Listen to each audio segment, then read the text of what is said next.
గురువుని ముఖ్యంగా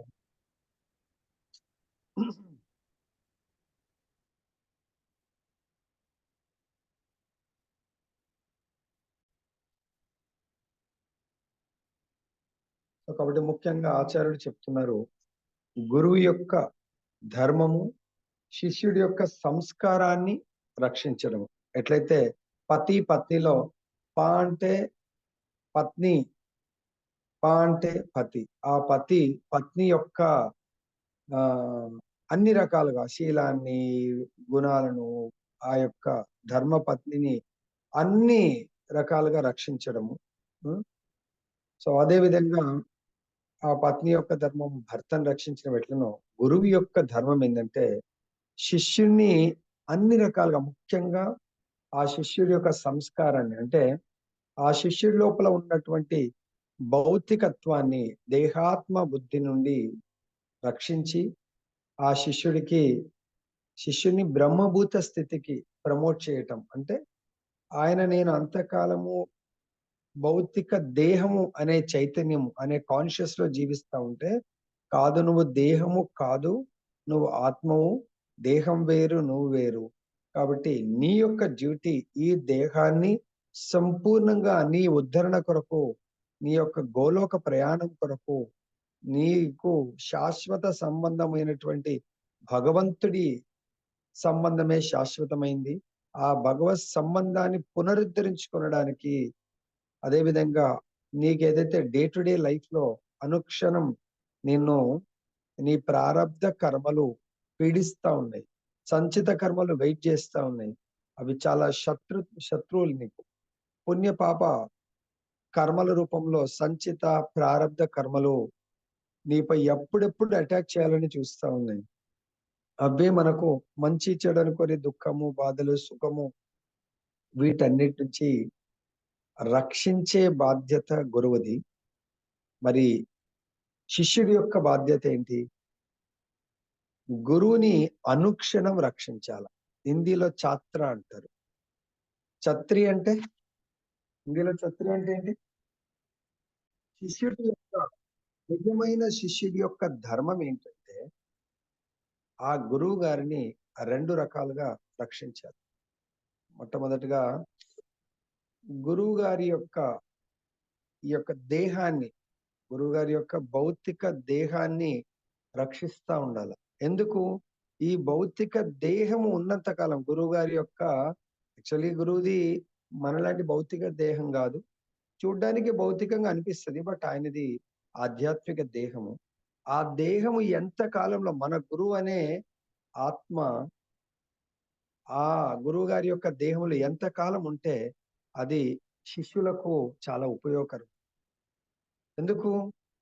ఆ గురువు గారు ఫిజికల్ గా మనని గైడ్ చేయగలుగుతాడు. ఏ విధంగా? గురువు గారు ముఖ్యంగా ఈ శిష్యుడికి, బాగున్నావా, నీ డ్యూటీ బాగా జరుగుతుందా, ఫ్యామిలీ బాగుందరా, బిజినెస్ ఇది కాదంట ఎంక్వైరీ చేయవలసి. గురువు గారు నిజంగా ఎంక్వైరీ చేయవలసింది మొట్టమొదటిగా నీ సాధన ఎలా ఉంది, సాధనలో భాగాలైనటువంటి మంగళారతి రోజు చేస్తున్నావా, జపం రోజు చేస్తున్నావా, కేవలం ప్రసాదమే తీసుకుంటున్నావా, సాధు సంఘం చేస్తున్నావా, కథామృతం వింటున్నావా? నిన్న మా గోవిందరాం ప్రభుజీకి కొన్ని క్వశ్చన్లు వేస్తే మరి బాధపడ్డా లేదో నాకు తెలియదు. సో ఎందుకు 15 రోజులు 10 రోజులు ఎందుకు ఈ రోజు వచ్చింది చూడండి.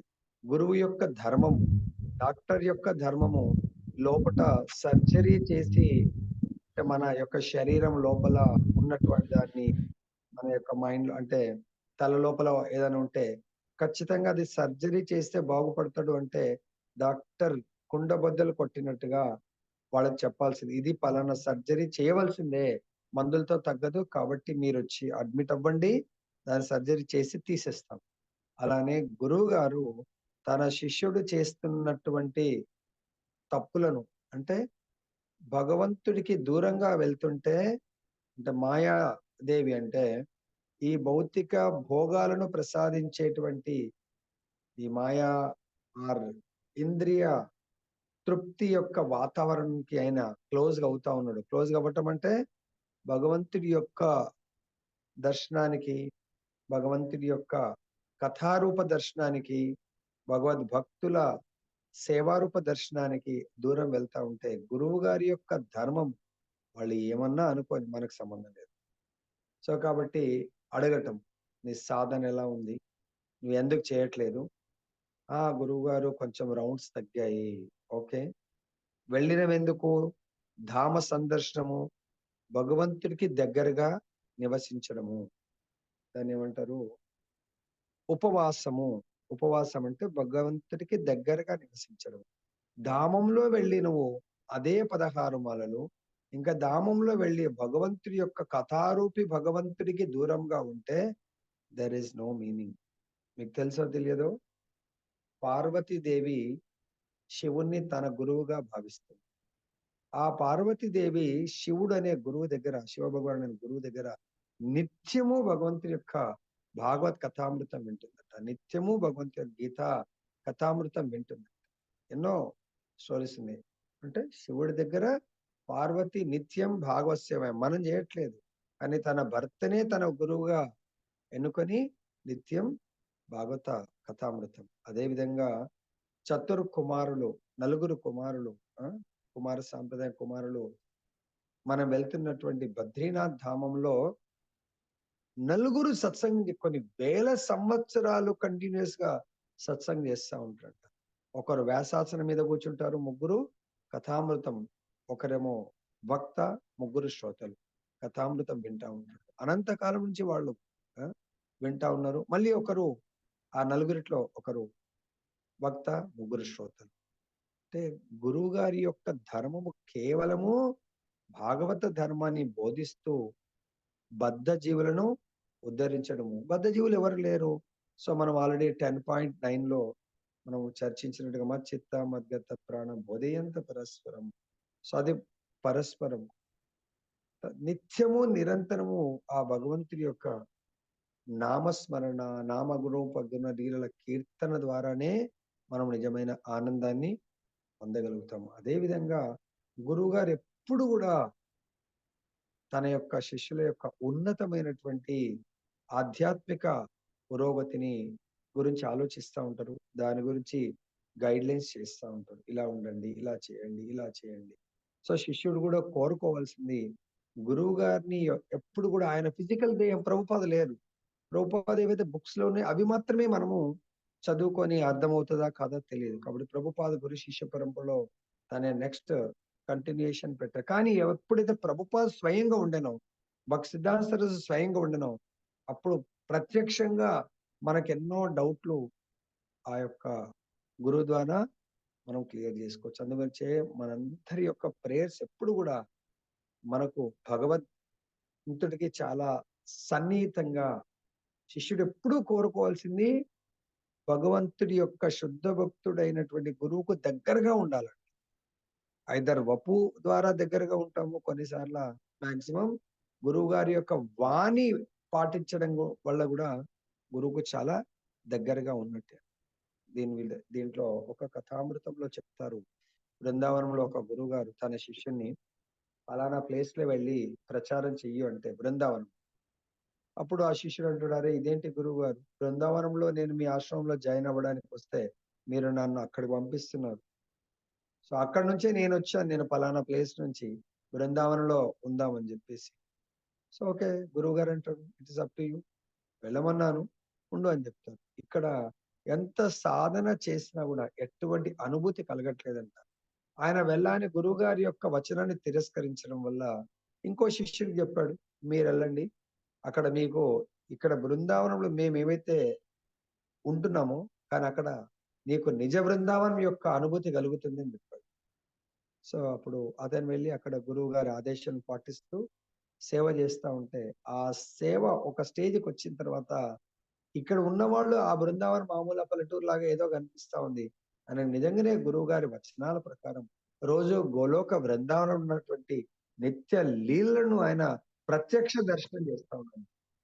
ఎప్పుడైతే ఒకసారి ఆయనని కలవడం ఈ శిష్యుడు జరిగిందో, ఈయనొకరే, నేను ఎంత సాధన చేసినా ఏమీ ఫీలింగ్ లేదు, ఏమి అనిపించట్లేదు అంటే, ఆయన అంటాడు, నాకు గురువు యొక్క కృప వల్ల నిత్య బృందావన్ యొక్క నిజ దర్శనం జరుగుతుంది అంటే, అప్పుడు గురువు గారి పాదాల మీద వచ్చి తన కన్నీటితో అభిషేకం చేసి గురువు గారు నన్ను మన్నించండి నా అపరాధం.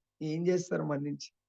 అందుగురించే గురువు గారి యొక్క ప్రతి వచనాన్ని చాలా శ్రద్ధతో విని, ఎవరికి గురువు గారికి ఏం చేశారు? ఆయన వెళ్ళలేకపోతే ఇంకొకరికి ఇచ్చారు ఆ భాగ్యాన్ని. ఇంకొకరు వెళ్ళి ఎంజాయ్ చేస్తారు. అప్పుడు గురువు గారి యొక్క వచనం, గురువు గారికి మనం ఈయనకు దర్శనం దొరకనంత మాత్రాన, ఆయనకు దొరికినంత మాత్రాన గురువు గారికి ప్రాఫిట్ అండ్ లాస్ ఏమీ లేదు. గురువుగారు ప్రతి శిష్యుడి పట్ల అటువంటి అనురాగం, అటువంటి ప్రేమ, ఆప్యాయత, భగవంతుణ్ణి ప్రసాదించాలి అని గురువు యొక్క ఆసక్తి, ఆరాటము, తననే నమ్ముకొని శరణాగతి పొందారు కాబట్టి వీళ్ళకు ఖచ్చితంగా భగవత్ ప్రాప్తి దొరకాలని గురువుగారు అనుక్షణం ఆరాట పడతా ఉంటాడు తప్ప, గురువు నుంచి కూడా శిష్యులు ఎక్స్పెక్ట్ చేసేది ఎట్టి పరిస్థితుల్లో భౌతికమైనటువంటి కోరికలు కోరద్దు. భౌతికమైనటువంటి అసలే మనము గురువు దగ్గర కామెంట్ చేయడము, లేకపోతే ఇంకేదో లాభం ఉండదు దానివల్ల. అర్థమైందా? గురువు దగ్గర మనం ఎప్పుడు కూడా ఆధ్యాత్మిక పురోగతి. సో మన ప్రారంభ కర్మ ఎట్లయినా అనుభవిస్తూ ఉంటాం. ఆ ప్రారంభ కర్మ ఇంకా సంచిత కర్మలు వెయిటింగ్ ఉంటాయి. అవన్నిటిని కూడా ఇదే లైఫ్ లో మనం సర్వధర్మాన్ని పరిత్యజ్యామ అనేక విషయాలు ఆంతాం సర్వ పాపేభ్యో మోక్ష విషయం ఈ లైఫ్ లోనే ఎండ్ చేసుకోవడానికి ప్రయత్నం చేయాలి. అది కేవలం శుద్ధ భక్తుడైనటువంటి గురువు యొక్క కృప వల్ల మాత్రమే మనకు లభ్యమవుతాయని చెప్పేసి ఆచార్యులు చెప్తున్నారు. నెక్స్ట్ చూద్దాం. తాత్పర్యం భాష్య ప్రభుపాద రచించారు. శ్రీ మైత్రేయుడు పలికెను, దేవహూతి తన భర్తయ్యగు కర్దమముని ప్రజాపతిలో ఒకడు సందేశం పూర్తి శ్రద్ధ ఆదరణ కలిగి ఉండెను. సో చూడండి, ఇప్పుడు దేవహూతి తన భర్తని గురువుగా స్వీకరించింది. ఇంతకు ముందు ఈ ప్రసంగానికంటే ముందు దేవహూతి తన భర్త కదా అని చెప్పేసి తనకు సంతానం కలగాలని ఆయనని మంచి స్వర్గలోకం లాంటి వాతావరణం ఏర్పాటు చేసి భోగ ప్రవృత్తిని కోరుకుంది. దాని తర్వాత ఆమె రియలైజ్ అయ్యి పశ్చాత్తాపడి, లేదు లేదు నేను చాలా తప్పు చేశాను, నాకు భగవద్భక్తిని ప్రసాదించండి అని ఎప్పుడైతే అన్నదో, అంటే భగవద్భక్తి మనకు రావాలి, భగవత్ సేవని మనకు పొందాలి అంటే అర్జునుడు కదా. ఆమె కూడా ఇప్పుడు సేమ్ కన్ఫ్యూజన్ స్టేజ్ లో ఉంది. ఏంటి నా లైఫ్, మా భర్త వెళ్ళిపోతున్నాడు. కాబట్టి అర్జునుడు భగవంతుని ఈ శ్లోకంలో 8వ శ్లోకంలో గురువుగా నా యొక్క మనస్సు అంతా కూడా కార్పణ్య దోషం అంటే చాలా లోభముతో అది బలహీనంగా ఉంది. సో కాబట్టి నేను నా స్వధర్మం పట్ల మోహం చెందాను. నేను చేయవలసింది ఏంటి, చేయకూడదు ఏంటి అని నేను నిర్ణయించలేకపోతున్నాను. కాబట్టి నేను చాలా అశాంతితో ఉన్నాను, శాంతిని కోల్పోయాను. కాబట్టి దయచేసి నాకు మిక్కిలి ఏంటో నన్ను బోధించడానికి నేను మిమ్మల్ని గురువుగా స్వీకరించాను. నేను స్వీకరిస్తే నడవదు కదా, మీరు నన్ను శిష్యుడిగా స్వీకరించండి. సో నేను ఇప్పుడు మీకు శిష్యుడను మరియు శరణాగతుడను. శరణాగతి అనేది చాలా ఇంపార్టెంట్. గురువు దగ్గర వెళ్ళి అన్లెస్ అంటిల్ శరణాగతి అనే చైతన్యం అంటే శరణాగతి మనము పొందనంత వరకు నిజమైన విద్యని అసలు పొందలేము.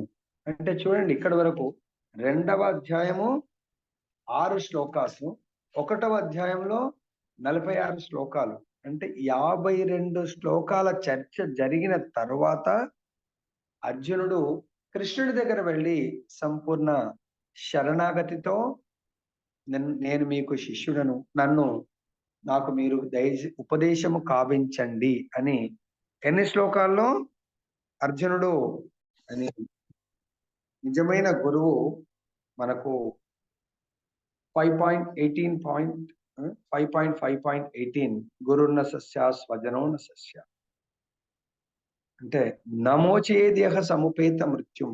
ఈ గురువు గారు నన్ను ఈ మృత్యు సంసార సాగరం నుంచి దాటించగలడా లేదా?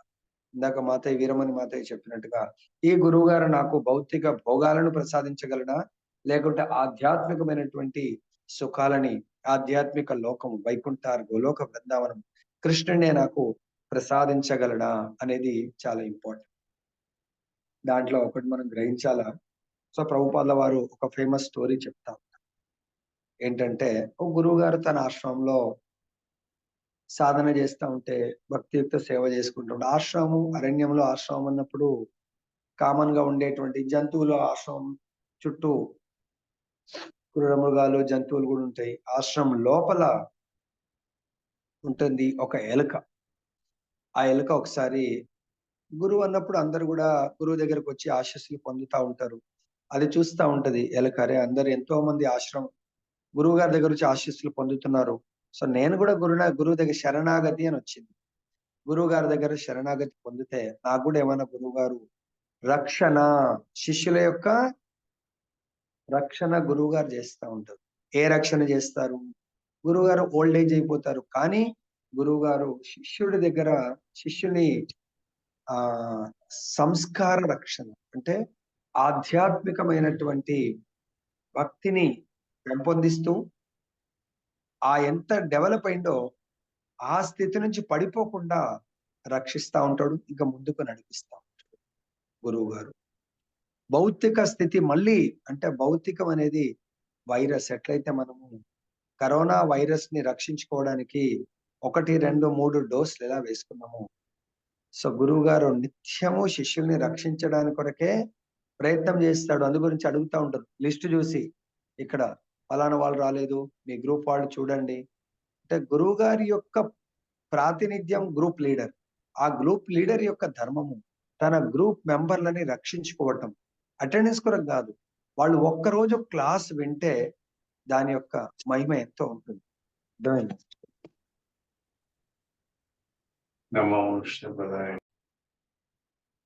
కాబట్టి ఇక్కడ గురువు గారు మనకు నమోచేద్యః సముపేతం, ఈ మృత్యు సంసార సాగరం నుండి ఎలా దాటించాలి అనేదే గురువు గారి యొక్క మెయిన్ ఫోకస్ ఉండాలి, ఉంటుంది. సో దాని కొరకు అలా ఉన్నటువంటి వాడే నిజమైన గురువు, లేదంటే ఈజ్ నాట్ కాల్డ్ నిజమైన గురువు. ఈ యొక్క ఎలుక వచ్చి ఎంతో మంది గురువు గారిని దగ్గరకు వచ్చి శరణాగతి పొంది ఆశీస్సులు తీసుకుంటున్నారు కదని ఎలుక వచ్చి గురువు గారి చరణాల దగ్గర ప్రణామం చేసింది.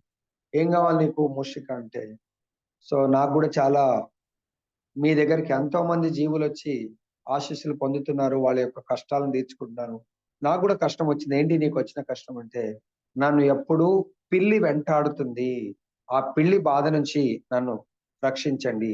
మరి ఏం కావాలంటే నన్నే పిల్లిగా మార్చేయు, అప్పుడు నేను దర్జాగా తిరగొచ్చు కదా. సరే ఓకే, పిల్లిగా మారిపో అని చెప్పేసి ఆశీర్వాదం ఇస్తే అది ఇమ్మీడియట్ గా ఎలక జన్మ నుంచి పిల్లి. మనం ఆల్రెడీ సాధు సంఘ సర్వశాస్త్ర పోయి లవమాత్ర సాధు సంఘ సర్వసిద్ధి పోయి. సో ఉత్తమ భక్తుడి యొక్క ఆశీస్సులు ఎలా ఉంటాయంటే మనం ఊహించలేము. కాబట్టి పిల్లిగా మారిపోయింది.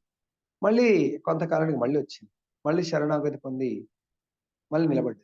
ఏంటి ఇప్పుడు ఏమొచ్చింది నీకు వచ్చిన కష్టం అంటే, నన్ను కుక్కలు తరుముతా ఉన్నాయి, మీ ఆశ్రమం బయటకు వెళ్తే ఇప్పుడు ఏం కావాలంటే కుక్క జన్మను నాకు ప్రసాదించండి, కుక్కగా నాకు ప్రసాదించండి. ఓకే, కుక్కగా మారిపో.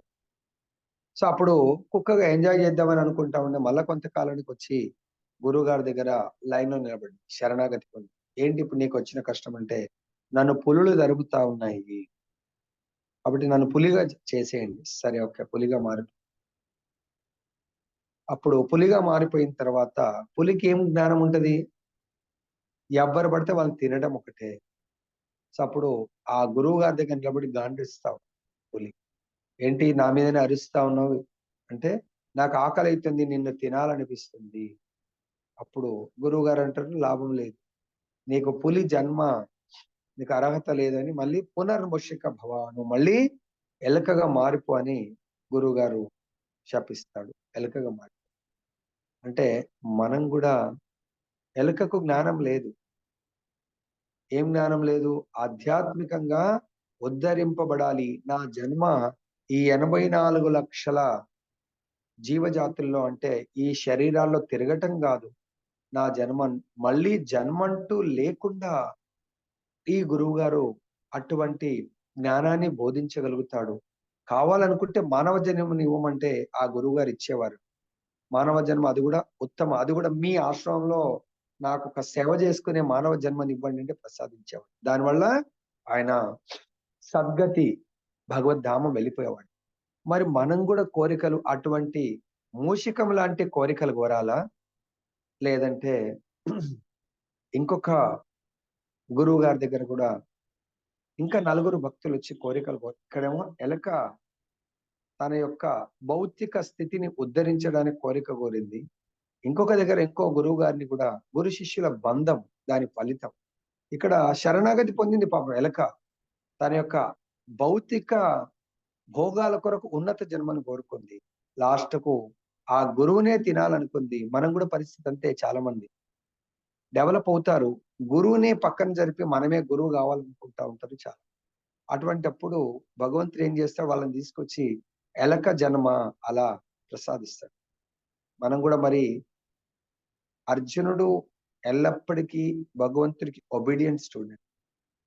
సో కాబట్టి ప్రభుపాదుల వారు ఎన్నిసార్లు ప్రవచనం చెప్పినా ప్రతి దగ్గర కూడా నేను నా నోట్లోంచి వచ్చే ప్రతి మాట కూడా నా యొక్క గురువు కృప అని చెప్తాం.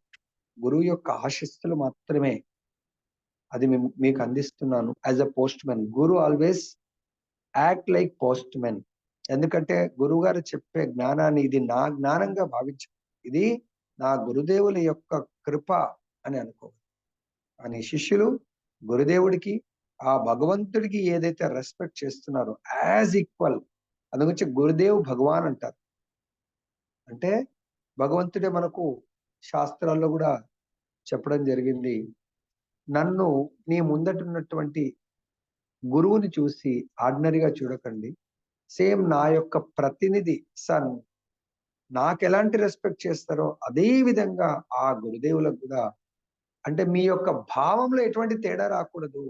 భగవంతుని ఏ భావంతో సేవిస్తారో, ఏ విధంగా భావిస్తారో గురుదేవ్ భగవాన్ని కూడా అదే విధంగా భావించాలి. కానీ గురువు యొక్క భావన ఎలా ఉండాలంటే, నేను నా గురుదేవు యొక్క పాద రేణువుని, చరణ ధూళిని అని మాత్రం ఆ గురువు గారు భావించాలి. ఆ శిష్యుడు నన్ను భగవంతుడి లాగా రెస్పెక్ట్ చేస్తున్నాడు, భగవంతుడి లాగా చూస్తున్నాడని, నేనే భగవంతుని అని ఏ రోజు అయితే అనుకుంటాడో వాడు పాషండుడిగా మారిపోతాడు. అలాంటి ఫీలింగ్. నేను కేవలం వీళ్ళు నాకు చేస్తున్నటువంటి ప్రతి సేవ కూడా నా గురుదేవుల కొరకు, నేను ఈ సేవలు అందుకునేటువంటి అర్హత నాకు లేదు అని ఆ చైతన్యంలో జీవించాలి. ఆ విధంగా తన గురుదేవులకు ప్రే చేయాలి. ప్రభు, ఇది ఈ సేవలు ఏదైతే మీరు వీళ్ళ ద్వారా నాకు చేయిస్తున్నారో నాకు ఎట్టి అర్హత లేదు, వీళ్ళని మీరు ఆశీర్వదించండి అని కోరుకోవాలి. సో కాబట్టి మనం ఎలకలాంటి ఆశీర్వాదం కోరుకోవాలా, లేదంటే ఇంకో గురువు దగ్గరికి కూడా 4 రకాలైన వ్యక్తులు వెళ్తారు. ఆ 4 రకాలైన వ్యక్తుల్లో మొట్టమొదటి వ్యక్తి రాజపుత్రుడు, యువరాజు వెళ్తాడు. అప్పుడు యువరాజుని ఆ గురుదేవుల వారు ప్రణామం చేసి మంచి కానుకలు తీసుకొచ్చి గురుదేవులకు పాదాలకు సేవ చేస్తాడు. కానీ ఆయన లోపల ఉన్నటువంటి కోరిక ఏంటి, నాకు ఈ యువరాజు నుంచి రాజుగై రాజభోగాలను అనుభవించాలి. రాజభోగాలంటే ముఖ్యంగా ఆహార నిద్ర భయమైతునచ్చ, మైథున సుఖం ఎక్కువ ఉంటుంది. ఎవరు? రాజులకు. ఎంతో మంది భార్యలు చేసుకుంటారు నిత్యం, ఆ స్త్రీలతో స్త్రీలోలుడుగా మారుతారు. ఈయన అంటున్నాడు, సరే నీ కోరిక అది ఉంది కాబట్టి, సో ఎట్లాగూ ఆ యొక్క ఆహార నిద్ర భయమైతునంచ చేసిన వాళ్ళు పతనం అవుతారు. సో కాబట్టి నీ కోరిక నెరవేరుగాక, రాజపుత్ర చిరునివ. చాలా కాలం ఆయన వచ్చిండే, చాలా కాలం ఈ సుఖాలు అనుభవించాలని వచ్చాడు. గురువు గారు ఆ విధంగా ఆశీర్వదిస్తాడు. నెక్స్ట్ మునిపుత్రుడు. ఆశ్రమం నుంచి పెద్ద గురువు గారు వచ్చారంటే, సో మునిపుత్రుడు వస్తాడు. ఆయన ఆశ్రమంలో తండ్రినే గురువుగా, ఇక్కడ దేవత ఎలా గురువుగా భావించిందో తండ్రినే గురువుగా భావించి చాలా ఉన్నతమైనటువంటి తండ్రిగా కాకుండా ఆధ్యాత్మిక ఆచార్యుడిగా భావించి చాలా ఉత్తమ సేవలు చేస్తూ ఉంటాడు.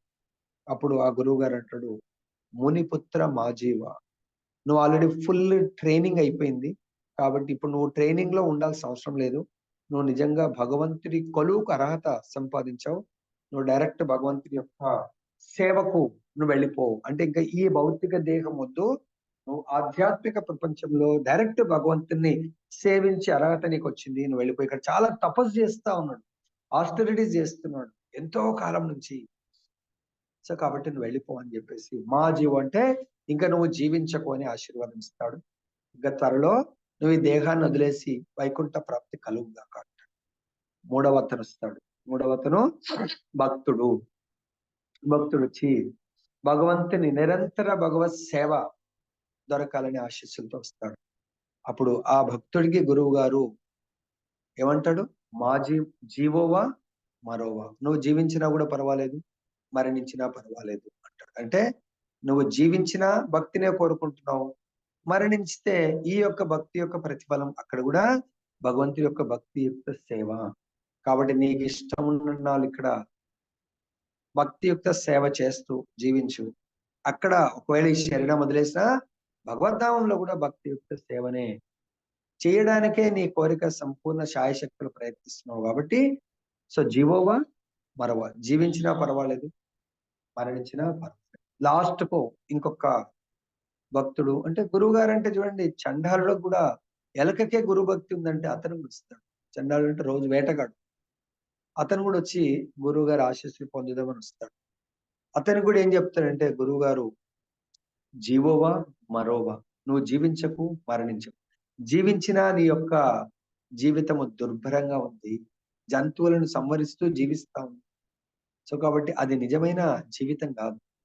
నీ దేహంతో ఆనందపడుతున్నావు, ఆత్మ అయితే చాలా బాధపడతా ఉంది. కాబట్టి నువ్వు జీవించినా నీకు దుఃఖమే ఉంది, మరణించినా వీటి యొక్క పనిష్మెంట్ నీకు నరకంలో దొరుకుతుంది. కాబట్టి వాడు ఇక్కడ జీవించాలని కోరుకున్నా పర్వాలేదు, మరణించినా కూడా నువ్వు ఇదే దుఃఖాన్ని వాడు కోరుకున్న, జీవించినా జీవోవా మరవా, నువ్వు జీవించకు మరణించకు అని చెప్పేసి ఆశీర్వాదించాడు. కాబట్టి గురువుల దగ్గర మనము ఎప్పుడు గురువుని సేవిస్తూ ఆధ్యాత్మిక ఉన్నతి, భగవంత్ సేవని కోరుకోవడానికి కొరకు మాత్రమే మనం వెళ్ళాలి. మరి అలా భగవంతుడి యొక్క సేవ రావాలంటే గురువు మనకు ప్రత్యక్ష సంరక్షణ ఉండాలి. అందుగురించి మన ప్రేయర్స్ లో ఎప్పుడు కూడా గురుదేవుల గురించి, మన ఫ్యామిలీ గురించి ఎలా ప్రే చేస్తామో గురుదేవుల గురించి 100% ప్రే చేస్తూ ఉండాలి. ఈ రోజు నా గురుదేవులు ఉన్నారు కాబట్టి నేను భౌతిక జీవితం కాస్త ఆధ్యాత్మిక జీవితంగా మారింది, ఆధ్యాత్మిక జీవిత ప్రయాణంలో ముందుకు వెళ్తున్నాను. సో ఆ ప్రయాణం నా యొక్క లాస్ట్ శ్వాస వరకు కొనసాగాలంటే నా గురుదేవుల యొక్క ప్రెజెన్స్ కంపల్సరీ అవసరం. కాబట్టి నేను ఇప్పుడే నర్సరీలో ఉన్నాను. సో పిహెచ్డి చదవాలంటే ఆ చదివించే హోమ్ ట్యూషన్ చెప్పే గురుదేవులు ఉండాలి. కాబట్టి ఆ గురుదేవుల యొక్క ఆయురారోగ్యాలను భగవంతునికి ప్రే చేస్తూ మనం ఎప్పుడు కూడా కోరుకున్నప్పుడు గురుదేవులు మనని వెన్నంటుండే. ఎందుకంటే గురుదేవుల ఆదేశాలను కూడా పాటించే స్థితిలో మనం లేము. అంటే వాణి సేవ కూడా చేయొచ్చు. వాణి సేవలో మనం ఎక్కడ కొన్నిసార్లు ఫిజికల్ గా, ఇందాక మా మాతయ్య చెప్పినట్టుగా సంచిత ప్రారబ్ధ కర్మలు, సంచిత కర్మలు ఆల్రెడీ వెయిటింగ్ ఉన్నాయి. ఈ ప్రారబ్ధ కర్మల్ని మనం తొలగించుకోలేము, కానీ అంటే వాటిని జీరో చేయలేము. ప్రారబ్ధ కర్మలు అనుభవించి ఆ దుఃఖం, ప్రారబ్ధ కర్మలు అంటే కొన్నిసార్లు మంచి చెడు, అంటే మంచి రూపంలో దుఃఖమే, చెడు రూపంలో దుఃఖమే. మంచి అంటే సుఖం, భౌతిక సుఖము, చెడు అంటే భౌతిక దుఃఖం. ఈ రెండిటిలో మనము నిలదొక్కుని ముందుకు ప్రయాణం సాగించాలంటే మనకు ఫిజికల్ గురుదేవుల వారి యొక్క ఫిజికల్ వాణి, అంటే శాస్త్ర రూపంలో లేకుంటే రికార్డ్ అయిన వాణి రూపంలో ఇన్స్ట్రక్షన్స్ ఉండొచ్చు. కానీ టక్కన నాకు సమస్య వచ్చింది, ఫోన్ చేసి గురువు గారు ఈ సమస్యకు ఏం చేయమంటారు. అప్పుడు గురువు గారు ఫిజికల్ గా ఉంటే అనాలిసిస్ చేసి ఇలా మీరు నడుచుకోండి అంటే దానివల్ల ఉపశమనం కలగొచ్చు. కానీ మన దగ్గర అంత శక్తి లేదు. ఎన్నో వందల రికార్డింగ్స్ ఉన్నాయి. ఏ రికార్డింగ్ వింటే నాకు ఉపశమనం కలుగుతుంది అనేది తెలియదు. కాబట్టి గురువుగారు ఫిజికల్ గా ఉంటే, ఆ ఫిజికల్ గా ఉన్నప్పుడు 2 రకాల సేవ దొరుకుతుంది. వప్పు సేవ దొరకొచ్చు, వాణి సేవ దొరకొచ్చు. అంటే గురువు గారి యొక్క మహత్యం గురుగారు వెళ్ళిపోయిన తర్వాత తెలుస్తుంది. దాంట్లో ఎంతో మంది ఉన్నారు. మొన్నటి వరకు మొన్ననే హిజ్ హోలీనెస్ గోపాల్ కృష్ణ గోస్వామి యొక్క గోలోక ప్రయాణం జరిగింది. ఆ యొక్క గోపాల్ కృష్ణ గోస్వామి గారు వెళ్ళిపోయిన తర్వాత అంట గోకుల నందిగాంలో ఆ యొక్క మెయిన్ పూజారికి భగవంతుడు గోపాల్ కనబడి, నేను గోపాల్ కృష్ణ గోస్వామితో ఆడుకోవాలనుకుంటున్నాను, ఆయన తీసుకురండి అంటూ. నేను గోవులు తీసుకెళ్ళినప్పుడు ఆయన్ను కూడా తీసుకురండి, మేము కలిసి ఆ గోచరం చేయాలనుకుంటున్నాము, అంటే గోవులను మేపడానికి వెళ్ళాలనుకుంటున్నాము, నాకు అకంపెనీగా గోపాలకృష్ణ గోస్వామిని తీసుకురండి అంటే భగవంతుడు ఆదేశం ఇస్తున్నాడు ఆ పూజారికి. ఇప్పుడు కూడా రీసెంట్ డే, మీకు తెలుసు ఎన్ని రోజుల కింద గోపాలకృష్ణ గోస్వామి అంటే ఎవరు ఇక్కడ లేరు. సో మొత్తం రజమండల్లో అడుగుతా ఉంటే ఎవరు లేరు. అది మన ఇస్కాన్ భక్తుల యొక్క చెవన పడ్డది. అరే ఇట్లా ఫలానా పూజారి అడుగుతున్నారు, ఇదంట విషయం అంటే అప్పుడు మన వాళ్ళందరికీ తెలిసి, అంటే భగవంతుడి యొక్క శుద్ధ భక్తుడిని భగవంతుడు ఎలా కేర్ తీసుకుంటారు, ఎలా పిలుస్తున్నారు, అడుగుతున్నారు. అప్పుడు ఆ మహారాజ్ గారికి సేవ చేసిన వాళ్ళు ఎంత వాళ్ళ కళ్ళల్లోంచి ఆనంద బాష్పాలు. మా సేవ డైరెక్ట్ భగవంతుడి యొక్క పార్షదుడు, భగవంతుడి యొక్క నిత్య సహచరుడు, సఖుడు. ఆయన ఇప్పుడు భగవంతుడి యొక్క సాఖ్య భక్తి గోలోక బృందావనంలో భగవంతుడి యొక్క గోచరణ లీలలకు ఆయన ప్రవేశించాడు అని ఎంత ఆనందం పొందారంటే, ఇంకా చూడండి, మనం ఎవరికైతే సేవ చేస్తున్నామో ఆ గురువు గారు భగవంతుడి యొక్క గోలోకంలో సఖ్య భక్తి చేస్తున్నాడంటే, దానికి అర్హత సంపాదించి అక్కడికి వెళ్ళిపోయాడంటే డైరెక్ట్ ఇంకా వాళ్ళ ప్రతి క్షణము ఆ గురువు గారితో ఉన్న ప్రతి క్షణము ఎంత ఆనందమో మీరు ఆలోచించండి. అంటే నాకు కూడా అటువంటి ఆ గురువు గారిని ఫిజికల్ గా సేవ చేసే అదృష్టం దొరకలేదు, కానీ గురువు గారి యొక్క పర్సనల్ సాంగత్యం 2011 లో మనం ఒక కాన్ఫరెన్స్ పెట్టాము ఢిల్లీలో విజ్ఞాన్ భవన్ లో. అక్కడ ఆ గురువు గారితో పర్సనల్ గా ఫోటో దిగి గురువు గారితో మాట్లాడే అవకాశము, అఫ్ కోర్స్ బృందావన్ లో గురువు గారి యొక్క ప్రవచనాలు ఫిజికల్ గా పర్సనల్ గా మాయాపూర్ లో, తర్వాత మాయాపూర్ నవదీప్ పరిక్రమలో గురువు గారి యొక్క సాంగత్యం పొందే మహద్భాగ్యం దొరికింది. కాబట్టి వాళ్ళు ఉన్నప్పుడు ఇప్పుడు ఫిజికల్ గా ఆయన చూడని వాళ్ళు ఫిజికల్ గా చూసే అవకాశం ఉందా? లేదు. కాబట్టి దయచేసి ఎప్పుడైనా ఎవరు ఎంత గొప్ప భక్తులు అనేది మన ఫిజికల్ క్యాలిక్యులేషన్ చేయలేము. కాబట్టి గురువుల్ని ఎప్పుడు కూడా ఆర్డినరీ పర్సన్ గా ట్రీట్ చేయకండి. సరే, ఇప్పుడు చూద్దాము. కాబట్టి కర్దముని సందేశం పూర్తి శ్రద్ధ, గురువు గారు చెప్తున్నప్పుడు 100% శ్రద్ధ, అటెన్షన్ ఇవ్వాలి. ఓకే, మాతాజీలు వేరే వేరే పనులు చేస్తుండొచ్చు, నో ప్రాబ్లం, బట్ అటెన్షన్ మాత్రం ఇవ్వండి. అటెన్షన్ ఇవ్వకపోతే లాభం లేదు. దేవుడు తన భర్త యొక్క కర్దముని ప్రజాపతిలో ఒకడు సందేశం పూర్తి శ్రద్ధ, శ్రద్ధ అని వాడలేదు, పూర్తి అంటే ఇంకా సంపూర్ణంగా, వేరే అటెన్షన్ డీవియేషన్ ఇంత కూడా ఉండదు, ఆదరణ కలిగి ఉండను. మన ఎవరి పట్ల అయితే గౌరవం ఉండదో వాళ్ళ పట్ల శ్రద్ధ పెట్టలేము, నామమాత్రం ఉంటుంది. కాబట్టి గురువు పట్ల ఆదరణ, గౌరవం, మర్యాద ఇప్పటి వరకు ఒకవేళ లేకున్నా దీని తర్వాత డెవలప్ చేసుకోవాలి. కొన్నిసార్లు మనం ఆర్డినరీ క్యాలిక్యులేషన్ కూడా చేస్తా ఉంటాం. ఓకే, ఓ మునులారా, ఆ విధంగా ఆమె ఎల్లరి హృదయమునందు ఉన్నట్టి వాడును దేవదేవుడును అగు జగద్గురువును అర్చింప మొదలెడెను. ఆల్రెడీ లాస్ట్ శ్లోకంలో ఏమన్నారు? ఆయన ఇన్స్ట్రక్షన్స్ ఇచ్చారు. నువ్వు ఇకపై నువ్వు ఆల్రెడీ పవిత్ర వ్రతములను వనరించి ఉన్నావు, వ్రతాలను చేశావు, అవన్నీ నీకు నేను నేర్పించాను. దాని ద్వారా నీకు శుభము కలగాల. మన గురువు గారు కూడా మనకి ఎన్నో నేర్పించాడు. అర్చన విధానం గాని, పొద్దున మనకు రాగానుక భక్తి, వైదీ భక్తి అంటే నారద పంచరాత్రిక సిస్టమ్ ప్రకారం మనం భగవంతుని సేవించడము, ధూప దీప నైవేద్యం, పొద్దున మంగళారతి, భగవంతుడి యొక్క అభిషేకాలు చేయటము, భగవంతుడికి అలంకరణ, భగవంతుడికి ఆరతి చేయటము, భగవంతుడికి నైవేద్యం పెట్టడము. ఆ విధంగా మనం అట్లీస్ట్ పొద్దున కార్యక్రమం అయితే త్రిసంధ్యల్లో చేయాలా, కానీ అట్లీస్ట్ మార్నింగ్ అయితే మనం అందరం చేస్తున్నాము. కానీ ఇప్పటికైనా ఇంకా కొంతమంది భగవంతుడు అలంకార ప్రియుడు, అట్లీస్ట్ వారంకి ఒక్కసారన్నా భగవంతుని స్పెషల్ అలంకరణ చేసుకోండి. సో మనం చూస్తా ఉన్నాం, ఇంటి దగ్గర మన చక్రం పూలు ఉన్నాయి, ప్రభు చక్రం పూలే పెడుతున్నాడు. భగవంతుడి యొక్క మెడలో జనరల్ గా ఏ మాల ఉంటదండి? ఇక్కడ ఇంద్రియ నిగ్రహము, ధర్మ పాలన, తపస్సు, ద్రవ్య దానముల ద్వారా నువ్వు భగవంతుని సేవించు అని చెప్తున్నాడు. కాబట్టి దాని పట్ల ఆయన ఇన్స్ట్రక్షన్స్ పట్ల శ్రద్ధ, ఆదరణ కలిగి ఉంది. దాని ద్వారా భగవంతుని సేవ, అర్చింప మొదలెడెను. ఎవరు? దేవోత్ భాష్యం. ఆధ్యాత్మిక అనుభూతిని బడిసెడి విధానం ఇదే. ఆధ్యాత్మిక అనుభూతి, ఇంగ్లీష్ లో సైన్స్ ఆఫ్ సెల్ఫ్ రిలీజియన్. ఆధ్యాత్మిక అనుభూతి అంటే నేను ఆత్మను, నా యొక్క ధర్మం భగవంతుణ్ణి అనుభూతి అలా సేవిస్తూ, ఇందాక చెప్పాను కదా, గురువు గారు పలానా దగ్గరికి వెళ్ళు, నీకు భగవంతుడి యొక్క అనుభూతి, భగవద్ దర్శనము, భగవంతుడి యొక్క నిజ వృందావన్ యొక్క అనుభూతి కలుగుతుంది అంటే ఆయన ఏమన్నాడు? గురువుకు దగ్గర కాదు, ఆయన అనుకున్నాడు, నేను గురువు గారితో పాటు, గురువు గారి శిష్యులతో పాటు ఇక్కడ ఉంటే ఆనందంగా ఉంటది, అక్కడ గురువుకు దూరం నేను ఉండలేను అనుకున్నాను. అని అక్కడ గురువు గారి యొక్క వచనాలు ఇంపార్టెంట్. కొందరేమో గురువు గారు ఇక్కడ ఉండి సేవ చేయంటే లేలే నేను దూరం వెళ్తా అంట. మరి దూరం వెళ్తా అంటే నీ కర్మ. గురువు గారి యొక్క వచన పాలనతోనే ఆధ్యాత్మిక అనుభూతి దొరుకుతుంది. గురుగారి యొక్క వచన పాలనతో భగవద్ దర్శనము. గురువు గారి యొక్క వచనాలను చాలా సీరియస్ తీసుకొని ఈ శరీరాన్ని కొంచెం కష్టపెట్టండి, తపస్సు చేయండి. కానీ శరీరం ఏమంటదంటే గురువుకు వ్యతిరేకంగా బిహేవ్ చేయమంటది శరీరం. ఇది గుర్తుపెట్టుకోండి దయచేసి, తప్పుగా భావించకండి. గురువు గారు మిమ్మల్ని ఆత్మ రూపంలో ప్రేమిస్తున్నాడు, శరీర రూపంలో ద్వేషిస్తాడు. మీరు ఒకవేళ గురువు గారిని ద్వేషిస్తున్నారు అనుకుంటే మీరు ఆత్మగా బిహేవ్ చేయట్లేదు, శరీరంగా బిహేవ్ చేస్తున్నారు.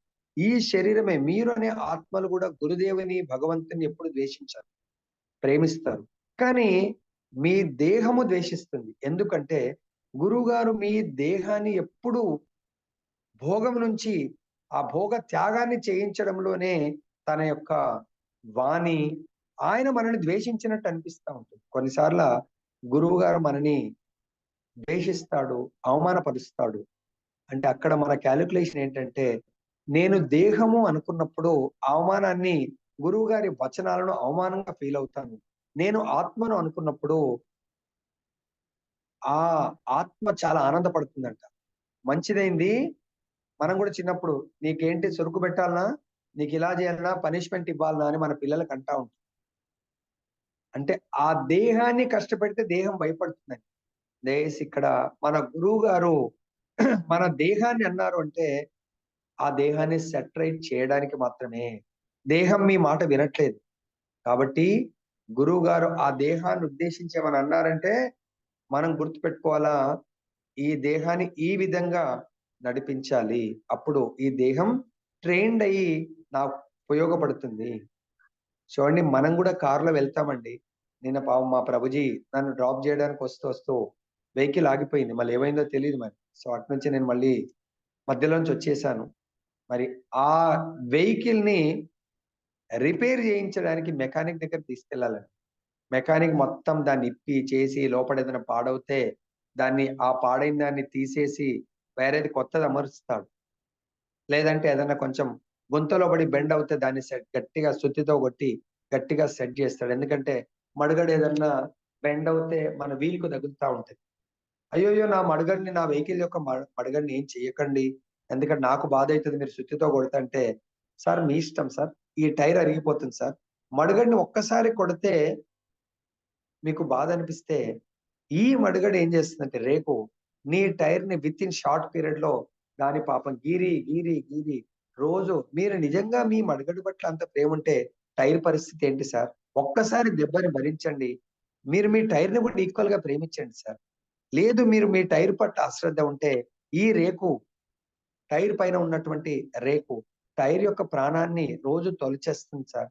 కాబట్టి ఒక్కసారి దెబ్బతింటే పర్వాలేదు, టైర్ రక్షింపబడుతుంది. అలానే దయచేసి మన ఇంద్రియములన్నింటినీ కూడా గురువు గారు వాటిని సుత్తితో కొట్టి మేల్కొల్పాలనుకుంటాడు. అది ఎట్లయితే మెకానిక్ మీరు పర్మిషన్ ఇస్తేనే కొడతాడు, లేకుంటే కొట్టడు. అలానే మన గురుదేవులకు మన పర్మిషన్ ఇస్తే ఆ ప్రతి ఇంద్రియాన్ని సెట్ చేస్తాడు. అన్ని ఇంద్రియాలు అప్పుడు మనం ఎట్లయితే, లేకుంటే అది కర్ర కర్ర అంటే మన వెహికల్ కూడా ముందుకు వెళ్ళదు. అలానే ఈ యొక్క దేహం అనే వెహికల్ తో ఆధ్యాత్మిక అనుభూతి పొందాలంటే ప్రతి ఇంద్రియాన్ని ఆ గురువు గారికి సమర్పిస్తే, గురూజీ నా యొక్క శ్రవణం చక్కగా జరగట్లేదు, నా యొక్క కర్ణాలకు రిపేర్ చేయండి, నా కళ్ళని రిపేర్ చేయండి అంటే వీటన్నిటికీ భౌతికమైన డాక్టర్లు ఉంటారు. చెవులు వినబడకపోతే, చెవులు బ్రహ్మాండంగా వినబడుతున్నాయి కానీ చెవులు తన ధర్మాన్ని చేయట్లేదు. ఏంటి? కథామృతం వినట్లేదు. ఈ చేతులు తన ధర్మాన్ని చేయట్లేదు. సో కాబట్టి వీటి ధర్మాన్ని గురుదేవులు నేర్పించేది. చేతులు భగవంతుని సేవించాలా, భగవంతుని నైవేద్యం ఉండాలా, భగవంతునికి పూలమాలలు కుట్టాలా, భగవంతుని యొక్క భక్తులను సేవించాలా, కళ్ళు భగవద్ దర్శనము, భక్తుల దర్శనము, చెవులు కేవలము భగవద్ కథామృతాన్ని శ్రవణం చేయాలా, నోటి ద్వారా, నాలుక ద్వారా భగవంతుని యొక్క నామరూప గుణ లీలలను కీర్తన చేయాలి. అదేవిధంగా కేవలం భగవత్ ప్రసాదం తీసుకోవాలి. ఈ విధంగా గురుదేవుల ద్వారా మనం నేర్చుకొని లాక్ చేయాలి. ప్రామాణికుడు గురువు నుండి మనుజుడు ఉపదేశము నందవలసి ఉండును. ఇది ఫార్ములా. ఈ ఫార్ములాని పాటిస్తారా లేదా అనేది చూసుకోండి.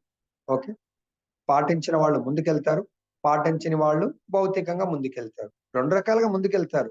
ఒకరేమో ఆత్మపరంగా నేను అనే ఆత్మ ముందుకెళ్తుంది, లేదు నేను అనే దేహం అనుకునే వాళ్ళు ఈ విధి విధానాలు పాటించాలంటే ఆ దేహము ఎప్పుడెప్పుడు ఆ గురువు నుంచి విడగొట్టాలని ప్రయత్నం చేస్తుంది. దాంట్లో ఒకవేళ మీరు సఫలీకృతులైతే ఈ దేహం మిమ్మల్ని బందీగా భౌతిక ప్రపంచంలో బందీగా చేస్తుంది, కానీ ఆత్మ, మీరు అనే ఆత్మ అక్కడ బందీగా జీవించాల్సి వస్తుంది. ఆలోచించండి ఎవరికి వాళ్ళు. కర్దముని దేవోతికి భర్త అయినను ఆధ్యాత్మిక పూర్ణత్వమును ఏ విధంగా సాధించవలనో ఉపదేశించినందున సహజంగానే అతడు ఆమెకు గురువుగా కూడా అయ్యను. కాబట్టి మీరందరూ కూడా మాతాజీలు, తల్లులు ఉన్నారు.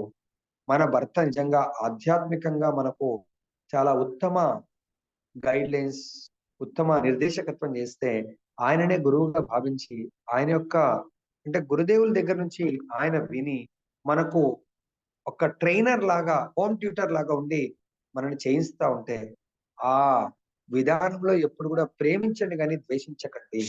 ఓకే, భర్తే గురువుగా నైనా సందర్భం ఎక్కువ గలవు. శివుడు కూడా తన భార్య చూసారా పార్వతీదేవికి గురువయ్యను. ఎప్పుడు గురువు అవుతారు? భగవంతుడి యొక్క దివ్యమైనటువంటి సందేశాన్ని. కొంతమంది పార్వతే మొత్తం శక్తి, ఆమెకి ఎవరు గురువు అవసరం లేదంటారు. శివుడే మొత్తం, ఆయనే సర్వస్వము, ఆయన గురువు అవసరం లేదంటారు. కాబట్టి శివుడు పార్వతికి ఎప్పుడు గురువు అవుతారు? గురువు అనే మీనింగ్ ఏంటి? ఇక్కడ నిత్య నిరంతరము భగవత్ కథామృతాన్ని బోధించే వాళ్ళు గురువు, నిత్య నిరంతరం భగవత్ కథామృతాన్ని వినేవాళ్ళు, శ్రవణం చేసేవాళ్ళు శిష్యులు. భర్త అయిన వాడు జ్ఞానవంతుడయ్యుండి కృష్ణ భక్తి భావన ఎందు జ్ఞానోపదేశము చేయుటకు భార్యకు గురువు కావలను. కాబట్టి నిజమైన భర్త తన యొక్క భార్య యొక్క శ్రేయోభిలాషి అనుకుంటే ఆ భార్యకు ఉత్తమమైనటువంటి గురువుని ప్రసాదించాలా, ఆ గురువు యొక్క ఆశ్రయాన్ని కల్పించాలా. ఆ గురువు కృప ద్వారా ఈ తను రోజు తనకు సహవాసం అంటే తనకు నిత్య సాంగత్యం ఎంతో సేవ చేస్తున్నటువంటి ఆ భార్య ఉత్తమ భక్తురాలుగా, ఉత్తమ సేవలు ఈవెన్ ఆ ఫ్యామిలీకి కూడా, భర్తకు కూడా, ఆ భర్త యొక్క తల్లిదండ్రులకు కూడా ఉత్తమ సేవలు అందించగలదు. ఎప్పుడు? గురువు యొక్క కృప వల్ల, గురువు ఆశీస్సుల వల్ల. సాధారణంగా స్త్రీ పురుషుని కన్నును అల్పజ్ఞురాలై ఉండును కనుకనే భర్త తెలివి కలవాడైనచో భార్య ఆధ్యాత్మిక వికాసమునకు గొప్ప అవకాశమును పడేయగలదు. సో కాబట్టి భర్త తెలివి గలవాడు కాబట్టి ఎంతో భౌతికమైనటువంటి సంపదలను సంపాదించి భార్య భోగాలను అనుభవించు అని ఇవ్వటము నిజమైన తెలివిగలతనం కాదు. భర్త తెలివిగలవాడని ఎప్పుడు అంటే తన యొక్క భార్యను ఇదే లాస్ట్ లైఫ్, ఈ యొక్క భౌతిక జన్మ నుంచి ఉద్ధరించేవాడు నిజమైన భర్త. మరి అటువంటి భర్త ఉద్ధరించాలంటే ఉత్తమ గురువుని ప్రసాదించాలి తన భార్యకు. మనుజుడు గురువు నుండి అధిక శ్రద్ధతో జ్ఞానమును స్వీకరించి అంతే అధిక శ్రద్ధతో సేవను నడిపవలనని ఇచ్చట స్పష్టంగా తెలవబడుతుంది. సో మానవుడు ఇది 80 లక్షల ఇతర జీవులకు కాదు చెప్పింది, కేవలం మానవుడికి. మనుజుడు గురువు నుండి అధిక శ్రద్ధ, పైన ఏమన్నారు? శ్రద్ధ దగ్గర పూర్తి శ్రద్ధ, ఇక్కడ అధిక శ్రద్ధతో జ్ఞానమును స్వీకరించాల. మరి క్వశ్చన్స్ చేస్తుంటే కేవలం కొంతమంది మాత్రమే ఆన్సర్ చెప్తారు, మిగతా వాళ్ళకి మరి ఆన్సర్ తెలుసా తెలియదా? కొంతమంది మాత్రం మ్యూట్, లేదు ప్రభు మేము బిజీ ఉండి చెప్పలేకపోతున్నామా అంటే ఓకే, అని దయచేసి మీ జ్ఞానము వికాసము, నిజంగా జ్ఞానం డౌన్లోడ్ అయిందా లేదా? ఓకే, పొద్దున లైవ్ క్లాస్ ఒకవేళ బిజీ అంటే మరి ఇక్కడ అధిక శ్రద్ధతో జ్ఞానమును స్వీకరించి అంతే అధిక శ్రద్ధతో సేవ నిర్వహించవాలని ఇక్కడ స్పష్టంగా తెలుపబడింది. దీని యొక్క అర్థమేంది చెప్పగలరు ఎవరన్నా? ఇంత టైం కేటాయించి ఎందుకు మధ్యలో అడుగుతున్నా అంటే కొంతమందికి అనిపించవచ్చు, అరే ప్రభుజీ ఫ్లో కంటిన్యూ చెప్పకుండా ప్రతి పదం దగ్గర మనం ఏం అర్థం చేసుకున్నామని తెలియపరచడానికి కొరకు నేను ఆపుతా ఉంటాను. చూడండి, మనుషుడు గురువు నుండి అధిక శ్రద్ధతో, మీరందరూ నన్ను గ్లోరిఫై చేస్తున్నారు, ఇది నాది కాదు, ప్యూర్లీ ప్రభుపాదుల వారిని మనం గ్లోరిఫై. ప్రభుపాదుల వారు ఈ యొక్క సారాంశాన్ని భాష్య రూపంలో మనకు రాయకపోతే ఈ శ్లోకంలో ఒక్క ముక్క కూడా అర్థం కాదండి. ఈవెన్ తాత్పర్యంలో కూడా అర్థమయ్యేది. ఇంత క్లారిటీ ఇచ్చాడంటే నేను మీకు చెప్పక ముందు ప్రిపేర్ అవుతా ఉంటే అసలు ఎంత ఆనందం అనిపిస్తా ఉంటుందో. అసలు న్యాయమే చేయట్లేదు. మనం ఇంత డీటెయిల్ గా చెప్పినా కూడా ఎంత ఆచారాల ఎగ్జాంపుల్స్ ఉన్నాయి. 5 సంవత్సరాల బాలుడు ధ్రువ మహారాజు తన తల్లి మాటను నమ్మి విశ్వాసంతో భగవద్ దర్శనం దొరుకుతుంది. భగవంతుడే నిన్ను రక్షిస్తాడు అని తల్లి యొక్క మాట చెప్పినందుకు అరణ్యాలకు వెళ్ళిపోయి అక్కడ వెళ్తున్నప్పుడు గురువుగారు ప్రత్యక్షమై గురువుగారి యొక్క దర్శనం దొరికి ఆ గురువుగారి యొక్క మంత్రోపదేశంతో 6 నెలల్లోనే భగవత్ సాక్షాత్కారం దొరికింది. మనం 60 ఏళ్ళైనా కూడా మనకు దొరకట్లేదు కదగా, చిన్న ఫీలింగ్ కూడా రావట్లేదంటే మనకంత విశ్వాసము నా గురువు మీద లేదు, శాస్త్రం మీద లేదు, భగవంతుడి మీద లేదు. ఎవరికైతే గురువు శాస్త్రం మీద సాధువుల మీద విశ్వాసం ఉంటుందో 100% అండి ఈ ఒకే లైఫ్ లో భగవత్ సాక్షాత్కారం దొరకడం గ్యారంటీ. అదేందా కాబట్టి కాకపోతే కండిషన్స్ అప్లై. మనం అత్యంత శ్రద్ధతో, వాళ్ళకేం పెద్ద మనలాగా భాగవతం ఇంత బోధించలేదు ధ్రువ మహారాజుకు, ప్రహ్లాదుడికి. కేవలం గర్భంలో ఉన్న సమయంలోనే బోధించాడు. మనకిప్పుడు 4-5 ఏళ్ళు అయిపోయింది. మన యొక్క బోధన కంటిన్యూ జరుగుతుంది. కానీ నా గురువు పట్ల విశ్వాసం లేదు, శాస్త్రం ఆ రిజల్ట్ పట్ల విశ్వాసం లేదు. గురువు వచనాలు కేవలం గురువు చెప్పారు, ఈ రోజు నుంచి ఇది ప్రారంభిద్దాం, ట్రై చేయండి. ఈ రోజు సబ్జెక్ట్ ని ఈ రోజు అప్లై చేయడానికి ప్రయత్నం చేయండి, తప్పకుండా రిజల్ట్ వస్తుంది. సపోజ్ ఎగ్జాంపుల్, మనం ఎన్నో ఎగ్జాంపుల్స్ అండి. ఈ రోజు బాబు యొక్క బర్త్డే ఉంది, పన్నీరు అవి ఏదో ఇష్టం అని చెప్పేసి తీసుకొస్తాము. ఆకుకూర పాలక్ పన్నీర్ వండాలి. పాలకూర నిన్న తీసుకొచ్చింది లేకపోతే మొన్న తీసుకొచ్చింది ఉంటే అంత టేస్ట్ కాదండి. ఫ్రెష్ది అప్పుడు తీసుకొచ్చేప్పుడు చాలా టేస్ట్. అదేవిధంగా మన దగ్గర కూడా మొన్నటి ఏదో పన్నీర్ ఉందనుకోండి, అది ఈ రోజు వండితే అంటే టేస్ట్ రాదండి. ఈ రోజు తీసుకొచ్చి ఈ రోజు వండితే అద్భుతంగా ఉంటుంది, టేస్ట్ ఉంటుంది. అదే విధంగా ఈ రోజు గురుదేవుల ద్వారా ఈ వాణి విన్నాము, లెట్ మీ ట్రై అంటే జ్ఞానం ఈ రోజు నాకు కర్దమ మునికి వాళ్ళ భర్త అయినటువంటి గురుదేవు మాట చెప్పాడో లేదో నెక్స్ట్ డే నుంచే ఆ నిమిషం నుంచి పాటిస్తుంది. మనకు కూడా మరి గురుదేవుల వారు చెప్పారు, నేను ఏ విషయాలని పూజా విధానం కానీ ఏదైతే ఉందో పాటించలేకపోతున్నాను కాబట్టి అది నేను లెట్ మీ ట్రై. ఇందాక మా స్వాతి మాత చెప్పింది, అట్లీస్ట్ ప్రారంభించండి మీరు. మనకు ఎవరు శబరిమాత, నేను మీతో పాటు వస్తాను గురుదేవ్ అంటే, మాతో పాటు వచ్చి తపస్సు చేసేదానికంటే నువ్వు ఒక స్త్రీవి, మాతాజీవి, బెటర్ నువ్వు ఇక్కడ ఉంటే సాక్షాత్ భగవద్ దర్శనం నీకు దొరుకుతుంది అని. లేదు గురుదేవ్ మీరు మమ్మల్ని, నన్ను ఒక స్త్రీని మీ ఎంబడి రాకుండా అంటే ఏదో ఈ యొక్క మాతాజీ ఎందుకులే మా ఎంబడి అని మీరు అలా నన్ను ఇక్కడే ఉండమంటున్నారని మారు మాట చెప్పలేదు, సమాధానం ఇవ్వలేదు. గురుదేవుల వారు చెప్పారంటే భగవద్ వాక్యంగా భావించి అక్కడే వెయిట్ చేసింది. అక్కడ కూడా ఇమ్మీడియట్ గా ఈ రోజు చెప్తే రేపు భగవద్ దర్శనం దొరకలేదు, కొన్ని హండ్రెడ్స్ ఆఫ్ ఇయర్స్ వెయిట్ చేసింది. కానీ ఈ రోజు కూడా గురువు గారు నన్ను ఏదో మోసం చేశాడు, ఈ మాట చెప్పాడని మాత్రం ఆమె మనసులో రాలేదు. ఎస్, ఖచ్చితంగా నా గురుదేవులు చెప్పారంటే భగవంతుడు అవతరించవలసిందే. ఒక్కొక్కసారి గురువు వచనాల కొరకు భగవంతుడు గారు అవతరిస్తాడు. దయచేసి గుర్తుపెట్టి, అంత పవర్ ఉంటుంది. అంతే చదువు సేవ. గురువుగారిది వింటున్నాము, గురువు గారి యొక్క వచనాలు సేవ రూపంలో ఎన్నో చెప్తున్నాము, కానీ ఆ వచనాలు పాటించలేకపోతున్నాం కాబట్టి దాని రిజల్ట్ కూడా అంతంత మాత్రమే ఉంటుంది. తర్వాత శ్రీల విశ్వనాథ్ చక్రవర్తి ఠాకూరుడు తమ భగవద్గీత భాషనందు గురుపదేశమును గూర్చి ప్రత్యేకంగా పలికి ఉండేది. గురుపదేశమును శిష్యుడు తన ప్రాణం వలె భావించవలెను. చూడండి, ఇవన్నీ మళ్ళీ మీకు చెప్తే దాన్ని అరే గురువు గారు ఏదో పాయింట్అవుట్ గురువు గారు ప్రభుపాదుల వారు చెప్పారు, సాధు సంఘం మనకు కూడా భగవంతుడి గురు శిష్యుల యొక్క ధర్మ పాలన వల్ల ఫలితం ఏంటంటే భగవత్ ప్రేమని పొందటము. గురువు యొక్క ధర్మము శిష్యుడికి భగవత్ ప్రేమ, శిష్యుడి యొక్క ధర్మము గురువు నుంచి భగవత్ ప్రేమని పొందే మార్గాన్ని అన్వేషించడం. ఎవరైతే శరణాగత శిష్యుడు ఉంటాడో వారికి గురువు బై డిఫాల్ట్ భగవత్ ప్రేమని ఇస్తాడు. ఆ ప్రేమని పొందాలి అంటే శిష్యుడి యొక్క ధర్మము నంబర్ 1, గురువు గారి దగ్గర అత్యంత శ్రద్ధతో జ్ఞానాన్ని స్వీకరించాలా. నెంబర్ 2, అత్యంత శ్రద్ధతో ఆ గురువు యొక్క వపు ఆర్ వాణి సేవ చేయాలి. రెండవది గురువు గారు చెప్తారు, శిష్యులందరికీ సాధు సాంగత్యము చెయ్యాలి. ఇంకా శిష్యుల ధర్మం అది, వాళ్ళ ఇష్టం వాళ్ళ బుద్ధి. కానీ గురువు గారి ప్రతి వచనాన్ని పాటిస్తూ భగవత్ ప్రేమని పొందాలంటే ప్రతి వచనాన్ని పాటించాలి. సాధు సాంగత్యాన్ని చేయాలా. శ్రద్ధ దేని పట్ల? గురువు దగ్గర జ్ఞానాన్ని స్వీకరించి ఆ జ్ఞానం ప్రకారం వైరాగ్యంతో గురువుని అంటే భగవంతుణ్ణి సేవించడమే. ఆ గురువు వచనాల ద్వారా భగవంతుణ్ణి సేవించడము. సాధుసంగ. మూడవది భజన క్రియ.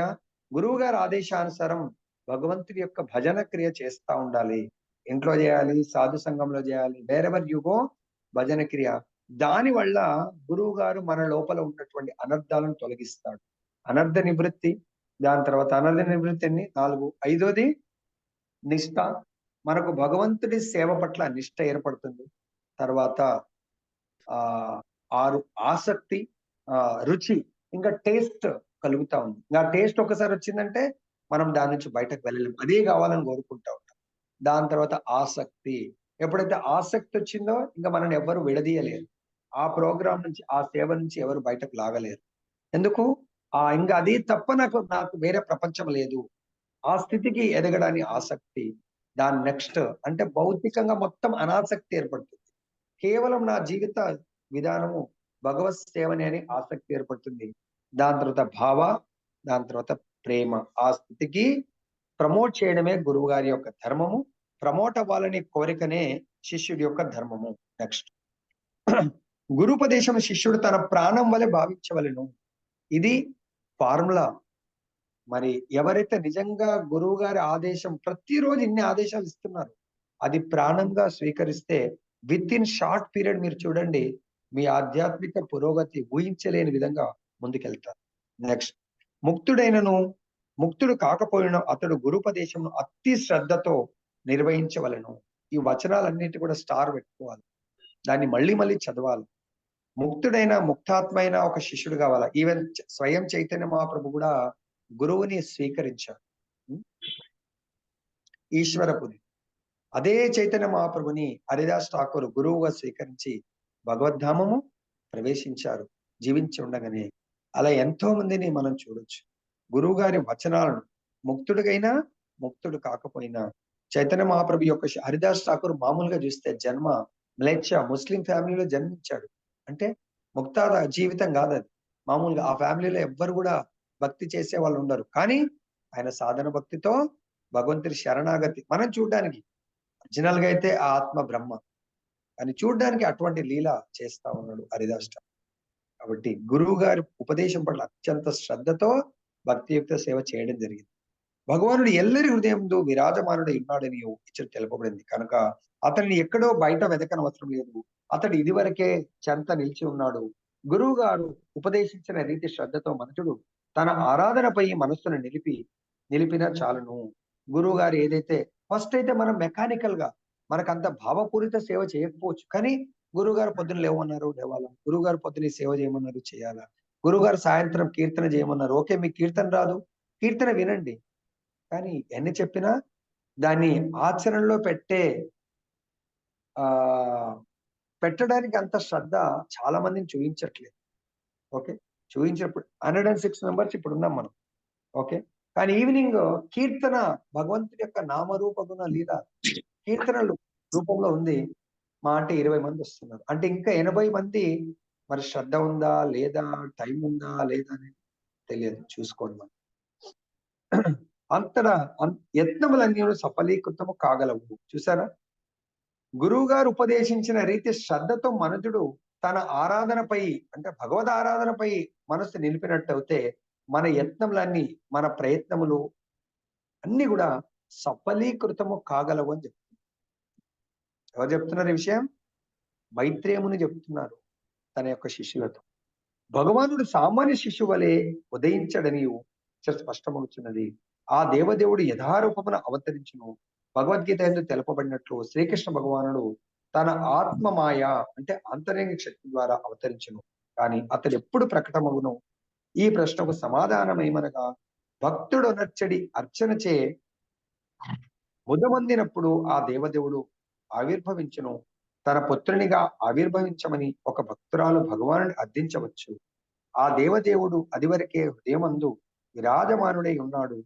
భగవానుడు ఆమె గర్భము నుండి ఆవిర్భవించినంత మాత్రమున ఆమె అతనికి తల్లి కాబోదు. అతడు ఎల్లప్పుడూ హృదయమందు నిలిచి ఉండును. కానీ తన భక్తురాలికి ముదమును కలిగించుటకు దేవదేవుడు పుత్రుని రూపమున ఆవిర్భవించును. కాబట్టి ఎవరైతే పిల్లలు ఇంకా మ్యారేజ్ కాలేదో, మ్యారేజ్ అయిందో, ఆ భగవంతున్నే తన సంతానంగా అంటే వాత్సల్య ప్రేమని ప్రసాదించమని వేడుకుంటే నిజంగానే మీ గర్భమున భగవంతుడే స్వయంగా జన్మించి మీకు వాత్సల్య ప్రేమ అంటే కుమారుడిలాగా సేవ చేసుకునే మహద్భాగ్యాన్ని కల్పిస్తాడంట భగవంతుడు. కాబట్టి దీని అంతటికి కూడా నిత్య శ్రవణం చాలా ముఖ్యము. శ్రవణంతోనే సరిపోదు. ఆ శ్రవణం ఏదైతే చేశామో ఆచరణలో పెట్టడానికి ప్రయత్నిస్తే ఆ రిజల్ట్ అద్భుతంగా ఉంటుందని మనకు చెప్తున్నాడు. గురు శిష్యుల యొక్క ధర్మ పాలన వల్ల భగవత్ ప్రేమ పొందగలరు. సో ఇంతటితో మనం ముగిద్దాం. గ్రంథరాష్ట్రం భాగవతం की जय, श्री श्री राधा रमन लाल की जय, जगन्नाथ बलदेव सुभद्रा माई की जय, गौर निताय भगवान की जय।